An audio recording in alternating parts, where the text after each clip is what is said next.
It was huge. It was, essentially a massive shed, just full of people, full of sweat and grinning people. I was either brave or stupid. I just wanted to go and play places. The best things back then were a bit rough and ready. You were a regular in Lush for the first part of the history of the club, certainly for that 96-06 period. Seb, can you tell us what you remember from some of the first times that you played?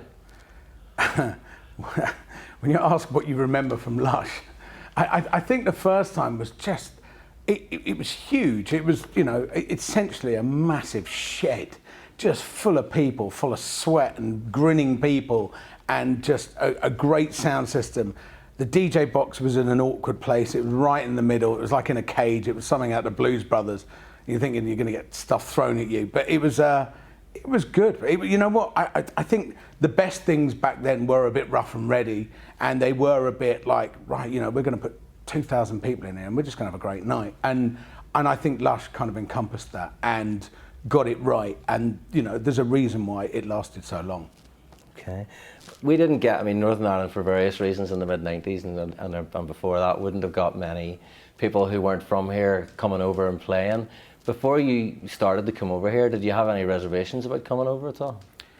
No, I think, to have reservations about playing in Northern Ireland back then, you know what, I think I was either brave or stupid. I just wanted to go and play places. But there was always something about Lush where those problems didn't seem to exist at Lush. They just did not seem to be, everyone on that dance floor, people were coming in from Derry and Belfast and all these places. And you know what, I think once everyone was on that dance floor, no one cared. I think maybe, without getting too philosophical, it might have been a chance to escape those problems and sit there, in this huge club, dancing and smiling and not giving a toss. I was dreading a question where people are going to say, what track, do you remember most from Lush? People right in front of you, the atmosphere was always insane. I actually, can visualise the atmosphere of everyone going nuts. You did an interview with, I saw it on 909 Originals back in 2019, and you talked about that music movement in the 90s that brought clubbers together from all different parts of the country, so it wasn't just people in your area that you met, you knew others. You played and had residencies in like Ministry of Sound, Cream, The Cross, Malibu Stacy, Lush.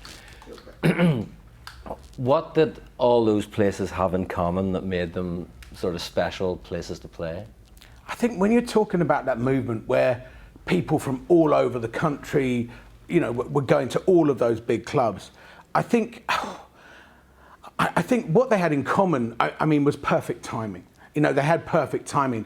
They hit at a point where people needed that. They needed to, people didn't want to be in the local ritzy disco, dancing around their handbag, having a fight and then having a kebab. They wanted something different, They wanted to be taken somewhere else. They wanted to be standing in the middle of a thing, meeting new friends, and the euphoria of just traveling around the country and meeting people. And then, and this is even before social media. I imagine, that would be, whether that would make it easier or harder now, I don't know. But, back then, if you wanted to go, and also I think the thing about when DJs were playing records, it's not like now where everyone's got the same records. One person does something and then it's on, it's on Spotify or whatever. Back then, there were certain records, that record companies would give out. And if you wanted to hear that record, you had to go hear that DJ. And you really, it was a very, so I think it really did bring people traveling and making effort. I think it was more important to make effort there, to travel to see your favourite DJs, to go to the clubs that you wanted to do, and to hook up with people from all around the country, to be part of this movement. Okay, brilliant. You always looked like you were enjoying yourself. I was in the crowd on many occasions when you were playing Lush. What was it about playing there specifically that you enjoyed so much? I think when someone says to me, you always look like you're enjoying myself, I always think, how drunk was I? Yeah, I did. I loved Lush. I loved Lush from the moment I first got in there, and I've been playing for them ever since, which is, God, however many of the years that is. I can't do fag packet maths while I'm sitting here. It's probably 25 plus years.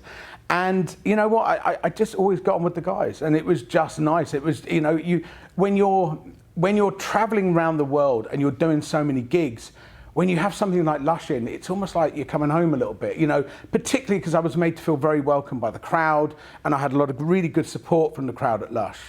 And, you know, and we did some essential mixes there, we did, you know, so I think it always felt like a little bit like coming home. Are there any specific tracks that remind you of the place then? You know what? I was dreading a question where people are going to say, what track, you know, do you remember most from Lush? Because I don't remember particular tracks. I just remember being in that booth and seeing all those, you know, people right in front of you. The atmosphere was always insane. I mean, funny enough, and probably not a track that I was known for there or anything, but one track that really stuck out was that Proper Education that Eric Prydz did. And I just remember it being played there, and just, I actually, you know, can visualize the atmosphere of everyone going nuts. And it wasn't particularly a track that I played there lots and lots and lots. I just remember that one track. Funny enough, I played it at the SSE last year, and I've got goosebumps talking about it. And it was, you know, it was the same, still the same. I definitely had a favourite booth position, and it just, you know, it just always looked good. The longevity of Lush has obviously got to be that it's evolved. Returns the family to the centre, you know, the people that have kind of made it what it was, and now back again. You mentioned the DJ booth, so that the booth position moved on several occasions. Did you have a favourite one, and why? I definitely had a favourite booth position. The first one was awful, right in the middle. I'm weird. I have this thing. I don't like people behind me when I'm DJing. And like sometimes you walk into a club and there's all these like VIPs behind you. Like I'm thinking, oh man, go away. And so the first booth at Lush was a cage in the middle of the room, and there was people behind you and banging on the cage. Hey, big man, play this record. And you're like, oh God, there's just no escape here.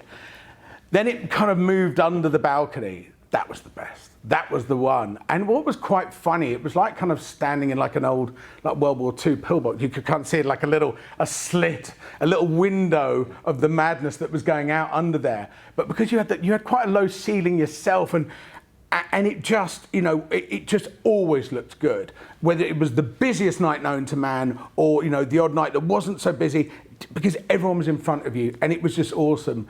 I mean, it was okay when they moved it afterwards, but nothing was as good as when it was under the balcony. Okay.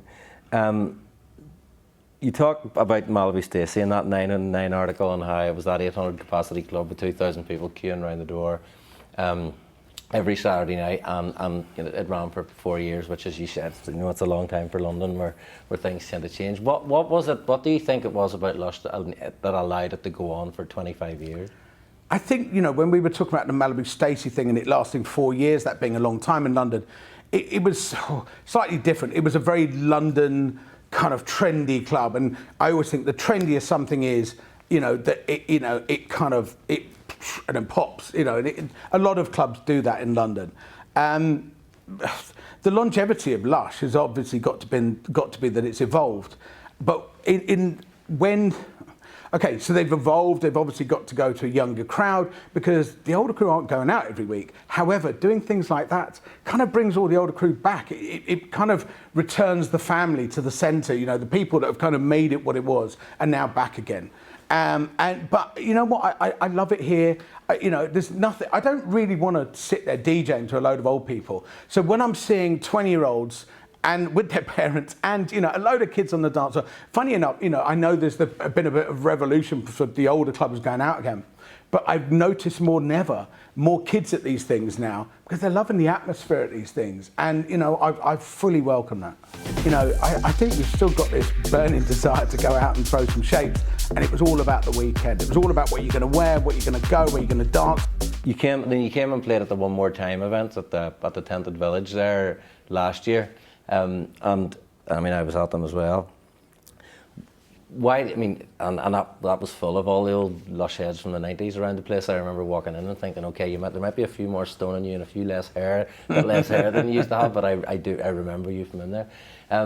What was it like, sort of realising that those people you played to in the late 90s were still there listening to you 30 years later on? You know what, I always appreciate people that have been on the same journey, and whether you're in front of the decks or behind the decks, you know, I think we've still got this burning desire to go out and throw some shapes and listen to the tunes that shaped a generation. And they really did shape a generation. You know, it was kind of, I think the first movie to kind of get that was Saturday Night Fever, where people were living these kind of rubbish jobs, and it was all about the weekend. It was all about what you're going to wear, what you're going to go, where you're going to dance, you know. And although it kind of wasn't on the scale to where we got to, I mean, it got much bigger, but that was, you know, and I think we had that. We were so invested in this thing, in the music, the culture, the DJs, everything, and also the crowd, you know, seeing your mates.